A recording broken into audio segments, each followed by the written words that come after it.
दोस्तों, आपने कभी सोचा है कि क्या कारण है कि कोई व्यक्ति अनैतिक बन जाता है? क्या कारण है कि कोई समाज अनैतिक बन जाता है? क्या कारण है कि कोई व्यक्ति या संस्था अनैतिक बन जाता है? क्या वैसे कारण रहे हैं जिसके आधार पर व्यक्ति नैतिकता और अनैतिकता में अंतर नहीं कर पाता?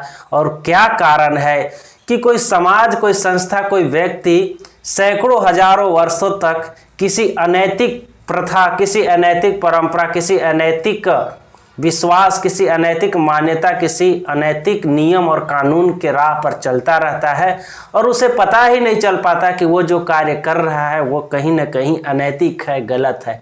तो आइए हम इसके पीछे की वजह की पड़ताल करते हैं।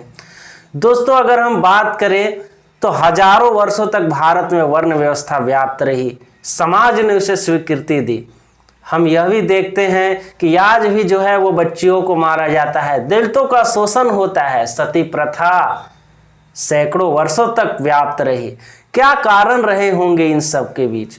तो इन सब के मध्य एक ही कारण है और वह है ज्ञान का अभाव। जी हाँ, समाज को, लोगों को इसका आभास ही नहीं होता, इसका ज्ञान ही नहीं होता कि वह जो कार्य, वह जो विश्वास, परंपरा, नीति, विधि, कानून को पाल रहे हैं, अपना रहे हैं, वह कहीं ना कहीं अनैतिक है। सैकड़ों हजारों वर्षों तक उसका पालन किया जाता है और यही कारण है कि वह अनैतिक परंपरा, विश्वास, मान्यता, विधि, कानून भी नैतिक लगने लगते हैं। आखिर क्या कारण है कि तालिबान खुद को उड़ा लेता है?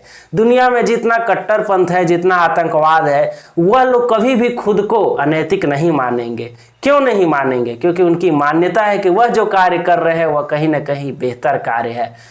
कुछ लोग चोरी करते हैं, कुछ लोग हिंसा करते हैं, कुछ लोग शोषण करते हैं, कुछ लोग कई अंधविश्वास और रूढ़िवादी परंपरा अपनाते हैं। इन सब का कारण है ज्ञान का अभाव, क्योंकि वह समझ ही नहीं पाते कि वह जो कार्य कर रहे हैं, वह जो गतिविधि कर रहे हैं, वह जो नियम, परंपरा, विश्वास, मान्यता, मूल्य इत्यादि का पालन कर रहे हैं वह कहीं न कहीं अनैतिक है। और यही कारण है कि सैकड़ों हजारों वर्षों तक समाज में, संस्था में और व्यक्ति में बुराई, अनैतिकता व्याप्त रहती है। इसीलिए ज्ञान ही वह कुंजी है जिसके आधार पर हम इन समस्त बुराइयों को दूर कर सकते हैं। धन्यवाद।